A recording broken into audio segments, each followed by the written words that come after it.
రైటిక కాసేపట్లో Donald Trump రెండోసారి America పాలనా పగ్గాలు చేపట్టనున్నారు. దేశ 47వ అధ్యక్షునిగా నేడు ప్రమాణ స్వీకారం చేయబోతున్నారు. వాషింగ్టన్ డీసీలోని క్యాపిటల్ హిల్లో రాజకీయ పారిశ్రామిక రంగాలకు చెందిన అతిరథ మహారథుల సమక్షంలో అట్టహాసంగా ఈ కార్యక్రమం జరగనుంది. ఈ కార్యక్రమాన్ని తొలుత ఆరుబయట తలపెట్టిన గడ్డ కట్టించే చలి కారణంగా రోటుండా హాల్లోకి మార్చారు. దీంతో రొనాల్డ్ రీగన్ తర్వాత గత 40 ఏళ్లలో ఇండోర్లో అధ్యక్ష ప్రమాణం చేస్తున్న తొలి నేతగా ట్రంప్ నిలవనున్నారు.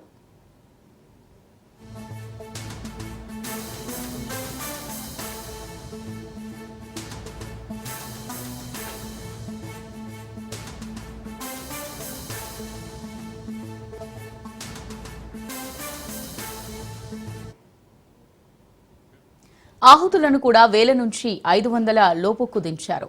భారత్ తరపున విదేశాంగ మంత్రి జైశంకర్ కార్యక్రమంలో పాల్గొంటున్నారు. చైనా ఉపాధ్యక్షుడు హాంజింగ్ తో పాటు పలువురు దేశాధినేతలు తదితరులు కూడా హాజరవనున్నారు. 2021 క్యాపిటల్ హిల్ దాడి నిందితులు కూడా కోర్టు ప్రత్యేక అనుమతితో కార్యక్రమంలో పాల్గొంటుండడం విశేషం.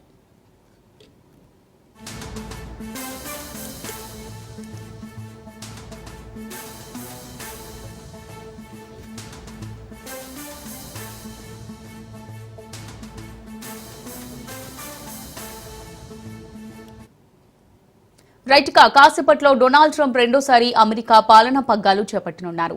దేశ 47వ అధ్యక్షునిగా ఇవాళ ప్రమాణ స్వీకారం చేయబోతున్నారు.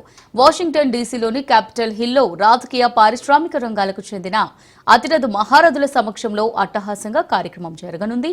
ఈ కార్యక్రమాన్ని తొలుత ఆరుబయట తలపెట్టిన గడ్డ కట్టించే చలి కారణంగా రోటుండా హాల్లోకి మార్చారు. దాంతో రొనాల్డ్ రీగన్ తర్వాత గత 40 ఏళ్లలో ఇండోర్లో అధ్యక్ష ప్రమాణం చేస్తున్న తొలి నేతగా ట్రంప్ నిలవనున్నారు.